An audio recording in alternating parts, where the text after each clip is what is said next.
근데 이런 아파트나 이런 건물들 보면 대부분 직사각형이잖아요. 이게 제일 튼튼해서 그렇게 짓는 거예요? 제일 효율적이겠죠. 평면이 기본적으로 제일 효율적인 방식은 직사각형이 될 수밖에 없겠죠. 이게 만약에 나 혼자 그냥 넓은 땅에 평면을 짠다면 얼마든지 공간 하나 만들고 그 옆에 내가 원하는 공간을 점점점 확장시켜 나갈 수 있겠죠. 그러다 보면은 사실은 뭐 십자 형태의 평면들이 나올 겁니다. 예를 들면 미국의 전원주택들이 그런 경우들이 많아요. 윤곽들이 이렇게 다양한 거죠. 근데 만약에 도심 속에다가 건물을 지을 때는 뭐 예를 들면 로마 시대 때는 격자 시스템들을 갖고 오겠죠. 이게 가장 효율적인 방식이니까. 그러면 그 격자 시스템들을 다시 토지 분할을 하게 되면 결국은 건축도 반듯한 직사각형이 되는 경우가 많고 그 내부의 모든 평면들이 직사각형으로 될 때 우리가 굉장히 쓰임새 있게 평면들을 짤 수가 있겠죠. 그럼 교수님, 최악의 비효율성 건축은 원인 거네요? 근데 또 한편으로는 건축에서 가장 어떻게 보면 고귀한 건축이 원형을 갖는 경우가 많습니다. 사실은 가장 단순한 기하학이고 완벽한 기하학이잖아요. 그러니까 내가 가운데 점을 찍고 밧줄로 돌리면 나올 수 있는, 그러니까 자 없이도 만들 수 있고 직각자가 없이도 가능하기 때문에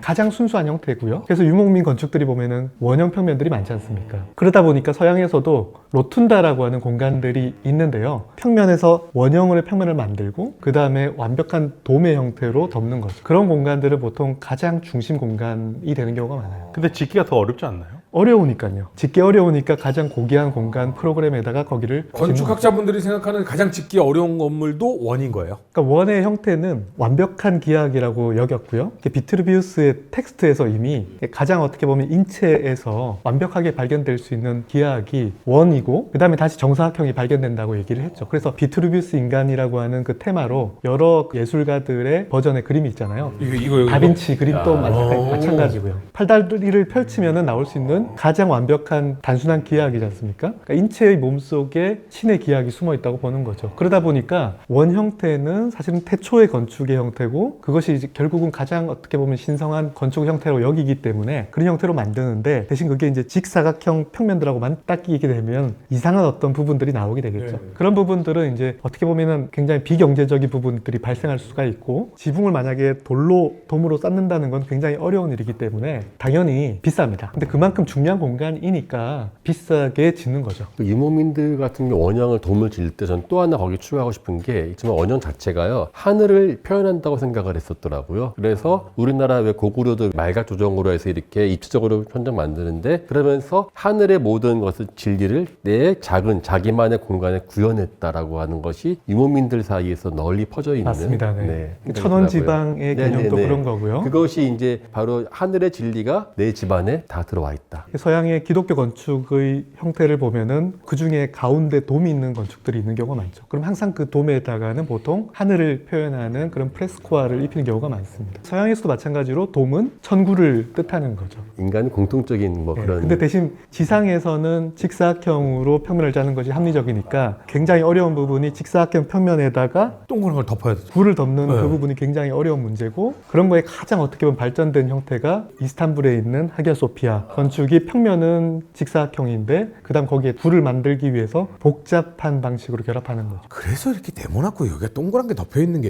이 하늘을 의미하는 의미. 저도 항상 모스크 가거나 이 건물 가면 항상 이것만 찍어요. 이게 담고 있는 게 참 멋있어요. 아마 아치를 다들 잘 이해하실 텐데요. 아치라는 게 그 단단한 석재나 벽돌을 가지고서 압축력만으로 어떤 빈 공간을 만드는 방식이지 않습니까? 네. 그러니까 결국은 이제 약간은 그 사다리꼴 같은 형태의 돌들을 밑에서부터 쌓아 나가다가 맨 마지막에 머릿돌을 박는 순간 그 다음부터는 내려가려면 옆을 밀게 되니까 계속 미는 힘으로 수력으로 이렇게 전달되는 방식이죠. 그러니까 굉장히 넓은 공간을 오로지 순수하게 단일한 재료로 덮을 수 있는 방식이 아치이고 그거를 한 방향으로 쭉 늘리면 그 볼트가 되는 거고요. 그다음 360도로 돌리면은 돔이 되는 거겠죠. 그러면 이 넓이에서부터 올라오는 각도 뭐 이런 것들을 다 계산하고 네. 그 다음에 마지막 돌을 머리에 딱 꽂으면 완성이 되는 거예요. 그래서 그 돌이 그렇게 중요하기 때문에 장식되는 겁니다. 그러니까 물리적으로 설명을 하시니까 이해는 하는데 그래도 볼 때마다 신기해요. 와 어떻게 이게 저렇게 있지? 그게 우리나라의 다리들도 딱 그런 식으로 예전 다리들 보면은 많이들 네네. 지어져 있잖아요. 네.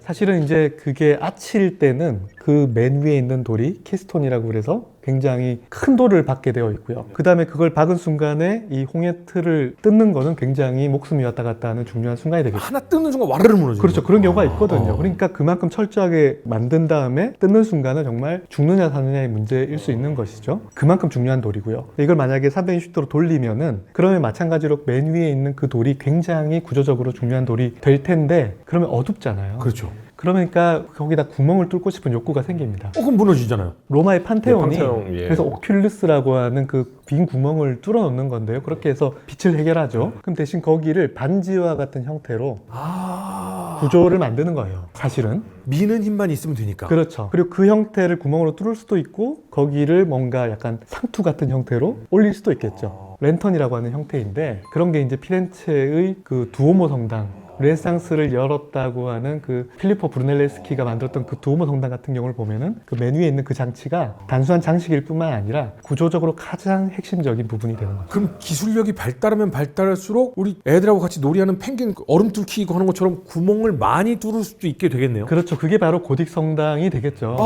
재밌어. 고딕 성당이 사실은 스테인글라스가 많은 이유가 프레스코아를 그릴 수 있는 벽면이 없어졌기 때문이잖아요. 그렇기 때문에 우리는 유리창 위에다 그림을 그릴 수밖에 없는 것이죠. 그러니까 성경을 못 읽는 사람들이 이해할 수 있도록 성경의 내용들을 프레스코아로 그렸던 거를 스테인글라스로 바꾼 거죠. 그럴 수 있었던 이유가 그만큼 구조를 얇은 뼈대 구조로 다 해결했기 때문이겠죠. 그 사실은 이 딱 나오자마자 와 그래 고딕 바로 학교 다닐 때 배웠는데 무슨 특징을 가지고 있다 이렇게 배웠으니 정말 재미없고 듣기 싫었었는데 그러니까요. 너무 제가 재밌어요. 꼭 고딕성당 할 때마다 말씀드리는 저는 체험을 했기 때문에 제가 명동성당에서 복사를 어렸을 때부터 했기 때문에 명동성당에 오후 3, 4시쯤 햇빛 들어올 때 그 재단에 한번 가보세요. 기가 막힙니다. 그 빛에 들어오는 이 스테인글라스의 충만함. 그리고 저는 그 아까 돔 하셨을 때 이란에 가면 에스파한 데 모스크가 있거든요. 거기 가운데 서가지고 소리를 내면은 막 울리는 게 거기서 합창단 노래하면 엄청 근데 한 분이 우리 저기 그 일행 중에 산 사람이 그 성악가 인스이 있어가지고 노래 부르는데 와 너무 듣기 좋아요. 공명이 기가 막히더라고요.